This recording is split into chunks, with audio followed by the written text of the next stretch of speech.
action. Hai guys, welcome back again. Selamat datang kembali di channel ini bersama aku Dendi. Jadi, di video kali ini aku mau memperkenalkan satu teman baruku. Kira-kira siapa dia?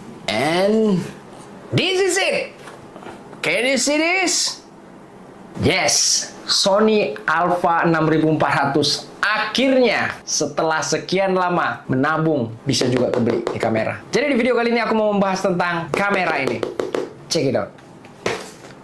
Oke, jadi setelah sekian lama aku nabung, akhirnya aku bisa ngebeli kamera juga. Target utama aku tuh bukan A6400. Target utamanya itu sebenarnya A7C Mark II, ya, full frame. Tapi kayaknya kalau harus nunggu nabung lagi, nunggu ngumpulin uang lagi, budgetnya kan lumayan gede tuh A7C Mark II. Jadi harus membutuhkan waktu yang lama lagi. Dan memang Sony Alpha 6400 ini udah jadi option kedua aku. Yang mana memang udah aku planningkan kalau memang A7C tidak memungkinkan untuk aku dapatkan, jadi opsi keduanya yaitu ngambil Sony Alpha 6400. Nah, tapi kenapa Sony Alpha 6400 padahal ada lagi yang seri-seri terbarunya itu bisa dibilang lebih bagus lagi, udah lebih punya fitur yang lebih lagi, tapi kenapa harus ngambil kamera yang jadul ini gitu loh. Nah, kebetulan kameranya lagi aku pakai nge-record.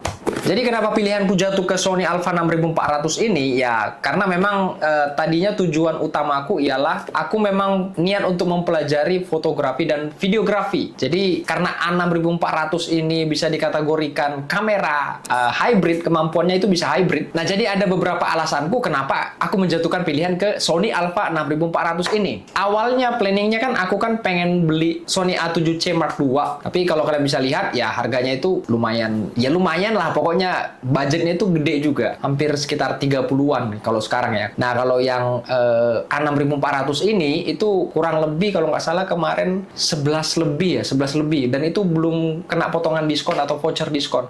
Jadi aku kebetulan ambil yang body only, dan aku nggak ambil yang paketan sama lensa kitnya, dan aku ambil yang lensanya itu beli lensa Viltrox yang 25mm yang f1.7. Nah, ini lagi aku pakai sekarang. Jadi kenapa aku nggak ambil lensa kit? Karena lensa kit menurutku agak kurang lah kalau untuk dipakai mengeksplor fotografi sama videografi. Jadi memang dari segi yang udah review-review yang udah aku lihat, kalau untuk ngulik-ngulik yang namanya dunia fotografi sama videografi, katanya lebih enak di awal itu ambil lensa prime atau lensa fix.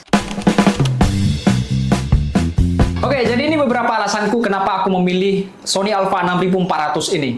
Yang pertama udah pasti autofocus yang cepat. Jadi di zaman sekarang ini kalau kita mau beli kamera, udah pasti kita yang utama itu melihat di autofocusnya. Kenapa? Karena untuk dalam pengambilan momen, baik itu foto atau video, autofocus itu bisa dibilang jadi fungsi yang utama dalam pengambilan momen. Karena kalau untuk mendapatkan gambar yang clear, yang jelas, autofocus yang cepat itu sangat-sangat diperlukan. Nah, di Alpha 6400 ini menurutku autofocusnya itu udah sangat cepat dan cukup bagus lah. Mau untuk ambil foto atau video, itu udah bisa dibilang cukup baik untuk pengambilan gambarnya. Nah, jadi ini video yang aku buat untuk melihat seberapa cepat autofocusnya bekerja di kamera ini. Kalian bisa lihat sendiri nanti di video berikut ini.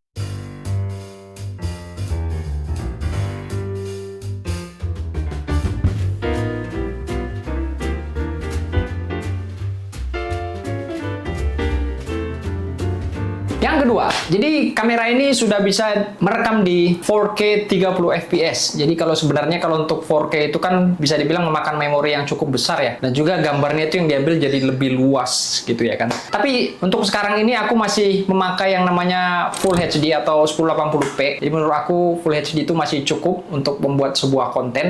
Nah, sewaktu-waktu mungkin kalau misalnya butuh yang namanya kualitas 4K, jadi kamera aku ini udah bisa dipakai dan nggak perlu lagi untuk tukar-tukar kamera. Oke, yang berikutnya, Sony A6400 ini tidak ada yang namanya isu overheat. Jadi kalau misalnya kamera-kamera lain ya mungkin ada isu kalau misalnya udah nge-record sekian menit atau katakanlah 30 menit atau bahkan ketika suhunya udah panas itu dia akan berhenti nge-record. Nah, di A6400 ini yang aku suka itu dia itu tidak ada limit untuk nge-record. Jadi selagi memory card kita masih bisa nge-record atau masih ada kapasitasnya, masih cukup kapasitasnya, dia bakalan nge-record terus. Nah, itu keunggulannya yang menurut aku yang membuat aku jadi jatuhkan pilihan ke Sony A6400 ini. Nah, beberapa kemampuan yang paling aku suka menurut aku dari Sony ini, terutama juga di Alpha 6400 ini, untuk kemampuannya di low light. Jadi kemampuannya di low light itu menurutku udah cukup baik. Apalagi kalau pada saat kita contoh lagi minim cahaya, kamera ini masih bisa menangkap gambar atau video itu dengan cukup bagus.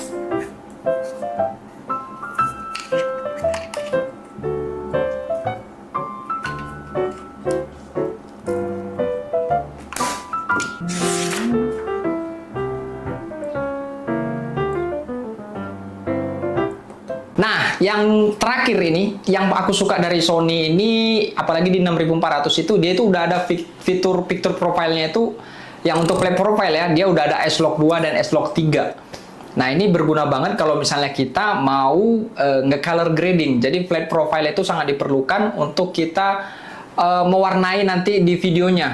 Bisa dibilang mewarnai lah, karena aku juga lagi belajar untuk bagaimana caranya color grading yang benar atau yang bagus gitu kan. Flat profile itu sangat penting. Jadi karena dia udah ada fitur S-Log-nya, biasanya aku pakai di sini tuh untuk pengambilan video itu S-Log 2. Karena S-Log 3 katanya noise-nya agak lebih banyak. Jadi aku lebih memilih S-Log 2. Nah, untuk kemampuan lainnya apa ya? Aku juga masih ngulik-ngulik sebenarnya. Jadi aku masih cari tahu untuk kemampuan lainnya yang dimiliki dari Sony Alpha 6400 ini, dan aku juga masih banyak lagi harus yang kupelajari. Dan kalau ditanya apakah untuk di tahun 2025 ini masih worth it untuk dipakai? Menurutku masih cukup worth it. Tapi ya untuk sekelas membuat konten, membuat video dokumentasi itu masih worth it banget. Nah, tapi kalau untuk di kelas pro mungkin ya apa ya, udah jarang lah orang pakai Sony Alpha 6400 ini. Ya paling kalau untuk contoh kayak untuk foto-foto dokumentasi weddingan, wisuda, mungkin masih oke lah, nggak ada masalah gitu ya kan. Kalau menurut aku APS-C kayaknya masih enak dipakai untuk ngulik-ngulik, belajar lebih dalam lagi tentang yang namanya videografi atau fotografi, itu masih sangat cocok banget. Oke guys, sekian dulu video kali ini. Like video ini kalau kalian suka, dan coba tulis di kolom komentar kira-kira buat kalian yang lagi nyari kamera apa yang kalian suka. Aku Dendi, dan sampai ketemu di video berikutnya. Bye!